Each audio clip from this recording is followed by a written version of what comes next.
اس سے پہلے تو ادب اللہ کا ہے، اور اللہ کا بھی کیا نظام ہے. جن لوگوں نے حضور کے ادب کا دامن چھوڑ دیا، اللہ نے انہیں اپنی بھی بے ادبی میں مبتلا کر دیا. یعنی ارادتاً تو ترک کیا تھا انہوں نے اللہ کا ادب، رسول کا ادب. ارادتاً جسے ترک کیا تھا وہ تو رسول کا ادب تھا، لیکن اللہ نے فرمایا جو میرے رسول کا ادب نہیں کرتا میں اس سے ضرور ایسی غلطی کراؤں گا کہ میری بھی بے ادبی کرے. کیونکہ جو رسول کی بے ادبی کرے تو پھر میری بھی کرے، تاکہ اس ایک ایک کیس بنا کے اسے نمٹایا جائے. یہ کیسے ہو سکتا ہے کہ ادب ایک ہو اور ایک طرف خطا کرے اور دوسری طرف نہ کرے؟ تو اللہ تبارک و تعالیٰ کی شان دیکھیے اور ادب مصطفیٰ کی تاثیر دیکھیے. جن لوگوں نے ادب مصطفیٰ کا دامن چھوڑا اور قرآن کا ترجمہ کرتے ہوئے مصطفیٰ کی بے ادبی کرنے لگ گئے، انہوں نے فقط مصطفیٰ کی بے ادبی نہیں کی، خدا کی بھی بے ادبی کی. اب ایک آیت میں آپ کے سامنے رکھتا ہوں، یہ سورہ النساء ہے. اس میں اللہ رب العزت نے ارشاد فرمایا ان المنافقین یخادعون اللہ وهو خادعهم. فرمایا بے شک منافق، اب جو ترجمہ اور لوگوں نے کیا پہلے اس کو سنیں، پھر جو اعلیٰ حضرت نے ترجمہ کیا اس کو سنیں. اور لوگوں نے ترجمہ کیا کہ ان المنافقین یخادعون اللہ، بے شک منافق اللہ کو دھوکہ دیتے ہیں. منافق اللہ کو بولیے دھوکہ دیتے ہیں. تو اعلیٰ حضرت نے پہلے تو یہی پکڑ لیا، کہا دھوکہ تو تب مانا لیا جائے گا جب اگلا بے خبر ہو. دھوکے کے اندر تو بے خبری ہے.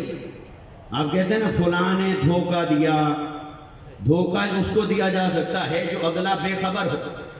اگر اگلے کو ہر شے کی خبر ہو تو پھر تو دھوکہ نہیں. دھوکہ تو یہ ہے کہ اس کو پتہ نہ چلے اور آپ چالاکی کر لیں، اسے پتہ نہ چلے اور آپ اپنی گیم کر لیں، تو وہ بے خبر رہے تبھی دھوکہ ہوگا. تو اللہ تو بے خبر ہے ہی نہیں. اللہ نہ کسی کی چال سے بے خبر، نہ کسی کے مکر اور فریب سے بے خبر، نہ کسی کی چال بازیوں سے بے خبر. تو اللہ کی شان تو یہ ہے کہ وہ علیم ہے، وہ چھپی ہوئی حقیقتوں کو بھی جانتا ہے. لا یخفی علیہ شیء فی الارض ولا فی السماء، اس سے نہ کچھ مخفی ہے زمین میں نہ آسمانوں میں، وہ ہر شے کو جانتا ہے. تو اعلیٰ حضرت نے کہا ارے بے ادبو، تم نے ارادہ کیا تھا مصطفیٰ کی بے ادبی کا، تم سے اللہ کے ادب کا بھی دامن چھوٹ گیا ہے. یہ ترجمہ کیا کر رہے ہو؟ بے شک منافق اللہ کو دھوکہ دیتے ہیں. میں نہیں، اللہ کو تو کوئی دھوکہ دے نہیں سکتا. پھر کہا کیا ترجمہ کریں؟ انہوں نے کیا کیا؟ انہوں نے کہا بے شک منافق لوگ اپنے گمان میں اللہ کو فریب دیا چاہتے ہیں. بے شک منافق لوگ اپنے گمان میں پھر یہ لفظ وہ اضافہ نہ بھی کرے. اگر کوئی کہے جی یہ تو کس لفظ کا ترجمہ ہے اپنے گمان میں، یہ کس کا ترجمہ ہے، چلو کوئی اس کو کاٹ دے نکال دے، تو اگلا لفظ کیا ہے؟ فرمایا بے شک منافق اللہ کو دھوکہ دیا چاہتے ہیں، یعنی دینا چاہتے ہیں، دے نہیں سکتے. دیا نہیں، نہ دیا ہے نہ دے سکتے ہیں. ہاں دینا چاہتے ہیں کیونکہ اپنے گمان میں، تو وہ اپنے گمان میں اللہ کو دھوکہ دینا چاہتے ہیں. اپنے گمان کے مطابق اللہ کو دھوکہ دیا چاہتے ہیں. کہا اللہ کو کوئی دھوکہ دے نہیں سکتا. ہاں وہ اپنے خیال میں دینا چاہتے ہیں پر دے نہیں سکتے. دے اس لیے نہیں سکے کہ وہ سب جانتا ہے، اسے دھوکہ کون دے سکتا ہے؟ تو کتنی باریکی ہے ترجمے کے اندر، تاکہ اللہ کی شان کا دفاع ہو سکے، اللہ کی عظمت کا دفاع ہو سکے، اللہ کے علم کا دفاع ہو سکے، اللہ کے ادب کا دفاع ہو سکے. تو اعلیٰ حضرت نے جہاں ادب مصطفیٰ سکھایا وہاں گستاخوں اور بے ادبوں کو ادب خدا بھی سکھایا ہے. اور پھر اس سے سبحان اللہ. اچھا اس سے اگلا لفظ بھی ہے، وہ بھی اسی طرح قابل توجہ ہے. اگلا لفظ کیا ہے؟ اگلا لفظ ہے وَهُوَ خَادِعُهُمْ. اب اس کا ترجمہ دوسرے لوگوں نے کیا کیا؟ توجہ رکھنا. دوسرے لوگوں نے کیا کیا کہ وہ منافق اللہ کو دھوکہ دیتے ہیں، اللہ ان کو دھوکہ دینے والا ہے. خادعهم اسم فاعل کا صیغہ، اللہ انہیں دھوکہ دینے والا ہے. تو اب بتائیے دھوکہ دینا، جب آپ اخلاق کو کیٹیگرائز کریں گے، اخلاق حسنہ اور اخلاق رذیلہ، اچھے اخلاق اور برے اخلاق، جب اس کی فہرست بنائیں گے تو دھوکہ دینا کس خلق میں آتا ہے؟ دھوکہ دینا برے اخلاق میں شمار ہوتا ہے یا اچھے اخلاق میں شمار ہوتا ہے؟ آپ ڈر گئے کہ اگر ابھی ادھر مسجد میں علامہ صاحب کے سامنے، علماء کے سامنے بیٹھ کے کہہ دیا ابھی دھوکہ دینا برا خلق ہے، تو پھر صبح سے بنے گا کیا؟ دھوکہ تو دینا ہے ہم نے. تو بولیے دھوکہ دینا برا خلق ہے یا اچھا خلق ہے؟ بولیے برا خلق ہے. سب متفق ہیں. اب جو برا خلق ہے وہ اللہ کا کیسے ہو سکتا ہے؟ جو برا خلق ہے وہ اللہ کی طرف کیسے منسوب ہو سکتا ہے؟ وہ اللہ کی ذات کے ساتھ کیسے منسوب ہو سکتا ہے؟ تو انہوں نے ترجمہ کیا اور اللہ انہیں دھوکہ دینے والا ہے. تو اعلیٰ حضرت نے کہا نہیں، دھوکہ دینا ہے برا خلق، وہ برے خلق سے پاک ہے، وہ منزہ، اس کی شان ہے تنزیہ، وہ ہر خامی سے پاک ہے، ہر عیب سے پاک ہے، وہ منزہ ہے. تو جب منزہ اور پاک ہے تو پھر اعلیٰ حضرت نے دیکھا کہ کیا لغت کے اندر اس کا کچھ اور معنی بھی ہے، کوئی اور معنی بھی ہے جو اللہ کی شان کے حسب حال ہو؟ تو ہاں، اس میں ایک معنی تھا جو اللہ کی شان کے لائق تھا، اور وہ یہ کہ پھر انہوں نے اس کا ترجمہ لکھا اور وہ انہیں غافل کر کے مار دے گا. دھوکے کے اندر ایک یہ معنی بھی ہے کہ دوسرے کو غافل کر دینا اور غفلت میں اسے نقصان پہنچا دینا، اسے مار دینا، اس کو بھی دھوکہ کہتے ہیں. تو پھر اعلیٰ حضرت نے ترجمہ کیا کہ وہ اللہ کو دھوکہ دیا چاہتے ہیں اپنے گمان میں، اور اللہ انہیں غافل کر کے مار دے گا. کتنی گہرائی اور باریکی میں اتر کر ادب الہی کا تحفظ کیا. اب اسی طرح بات کو سمیٹوں.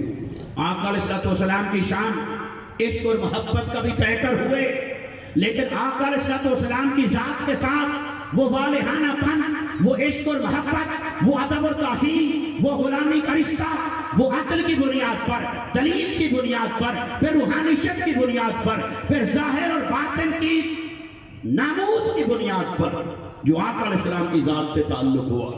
ترجمہ کرنے والوں نے کر دیا وَوَجَدَكَ عَائِلًا فَأَغْنَىٰ، ترجمہ کر دیا وَوَجَدَكَ ضَالًّا فَهَدَىٰ.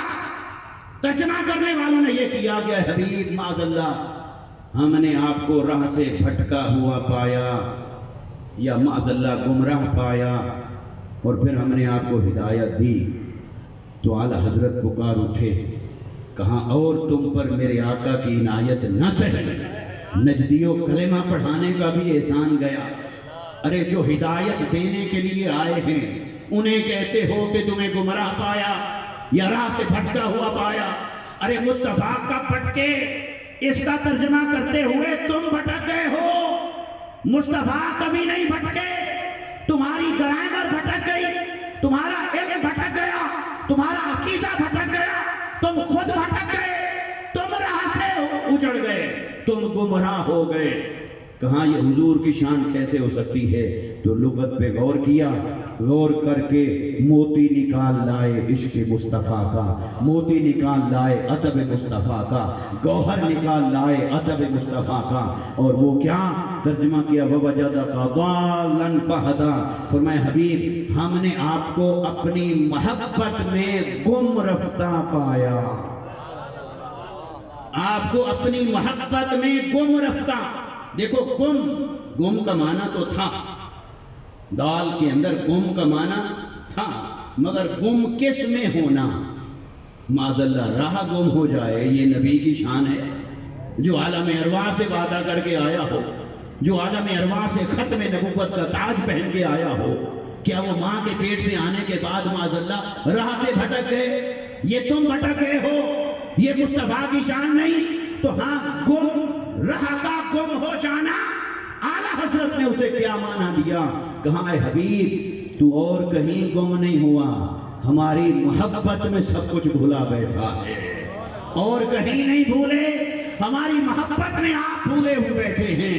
جب آپ 15 دن کا کھانا لے کر جاتے اور سیدہ خدیجہ الکبریٰ رضی اللہ تعالی عنہا واپس جاتی غار حرا میں، دیکھتی تو کھانا پاس پڑا ہے، مصطفیٰ اپنے آپ کو بھول گئے، اللہ کی معرفت میں اپنی ضرورت کو بھول گئے، حاجت کو بھول گئے، کھانے کو بھول گئے۔ یہ معنی ہے مصطفیٰ کے بھولنے کا، وہ نہیں جہاں تم بھولے ہو، وہ معنی نہیں جدھر تم بھولے بیٹھے ہو اور بھلائے بیٹھے ہو۔ اے حبیب، ہم نے آپ کو اپنی محبت میں گم رفتہ پایا، پھر آپ کو اپنی طرف راہ دی۔ تو اعلیٰ حضرت فاضل بریلی رحمت اللہ تعالی علیہ اسی طرح یہاں جو سورہ فتح کی جو دوسری آیت ہے، آخری اس کو کوٹ کرنے لگا ہوں کہ لِيَغْفِرَ لَكَ اللَّهُ مَا تَقَدَّمَ مِن ذَنبِكَ وَمَا تَأَخَّرَ وَيُتِمَّ نِعْمَتَهُ عَلَيْكَ وَيَهْدِيَكَ صِرَاطًا مُسْتَقِيمًا۔ سورہ فتح کی دوسری آیت، ترجمہ لفظ آیا ہے ذنب، تو ترجمہ کرنے والے، دوسرے ترجمہ کرنے والوں نے کیا ترجمہ کیا؟ کہا اے نبی صلی اللہ علیہ وسلم، اللہ نے بخش دیے تیرے اگلے پچھلے گناہ، یہ ترجمہ کر دیا ذنب، یا کسی نے کر دیا تیری خطائیں اگلی پچھلی اللہ نے معاف کر دی۔ بھئی اللہ کے معاف کرنے کا معاملہ تو بعد میں ہوگا، کیا اس کو حضور کی طرف منسوب کرنا جائز ہے؟ کیا حضور کو معاذ اللہ گناہ کی نسبت حضور کی طرف کرنا یا خطا کی نسبت حضور کی طرف کرنا، یہ کہاں سے جائز ہے؟ اللہ نے تو ان کو معصوم بنایا۔ اور جب عقیدہ عصمت انبیاء کا ہو، عصمت کا معنی ہے جس سے کبھی نہ خطا ہوئی نہ خطا ہو سکتی ہے، خطا کا امکان جہاں نہ ہو وہاں ہے معصوم عن الخطا۔ اور یہ اہل سنت کا عقیدہ ہے، یہ شان انبیاء کی ہے، اور انبیاء کو اللہ نے یہ شان عطا فرمائی، وہ معصوم عن الخطا ہے۔ تو جب نبی ہے ہی معصوم تو پھر ذنب کدھر منسوب کریں گے؟ پھر کوئی کہے جی قرآن میں آ گیا ہے تو میں کدھر لے جاؤں؟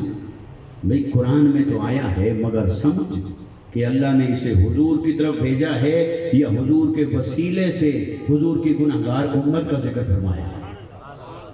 تو باقی ہر جگہ جہاں درس نظامی پڑھیں اور پڑھائیں تو 100 جگہ ہم تطبیق کرتے ہیں، معذوف نکال لیتے ہیں، ادھر معذوف نکال لیں تو گرامر پوری ہو جائے گی، ادھر معذوف نکال لیں لفظ پورا ہو جائے گا۔ تو ہر جگہ معذوف نکالنا تجھے آتا ہے اور شان مصطفیٰ کا معاملہ آ جائے تو پھر تیرا علم کہاں جاتا ہے، پھر تیرا فتویٰ کہاں جاتا ہے، پھر تیرا فن کہاں جاتا ہے، پھر علم المعانی کہاں جاتا ہے، پھر علم الصرف کہاں جاتا ہے، علم النحو کہاں جاتا ہے، پھر یہ علم کہاں چلا جاتا ہے؟ اس وقت در حقیقت نہ تیرا قصور ہے نہ علم کا قصور ہے، دل کا رشتہ جب تک دل بھر سے نہ جڑا ہو تب تک یہ سمجھ نہیں آتا ہے، قرآن سمجھ نہیں آتا۔ قرآن تب سمجھ آئے گا جب دل دہلیز مصطفیٰ پر جھک جائے، جب دل بھر کی محبت میں گم ہو جائے۔ تو اعلیٰ حضرت فاضل بریلی رحمت اللہ تعالی علیہ نے یہاں ان گمراہوں کو، ان مصطفیٰ کے بے ادبوں کو، ان احمقوں اور نالائقوں کو قرآن کی گرامر سکھاتے ہوئے کہا آؤ پھر ترجمہ بھی عاشق رسول سے سیکھو۔ ترجمہ یہ ہے کہ اللہ نے فرمایا حبیب ہم نے تیرے وسیلے سے، تیرے بولیے تیرے اگلے پچھلے گناہ نہیں، تیرے اگلوں اور پچھلوں کے گناہ معاف کر دیے۔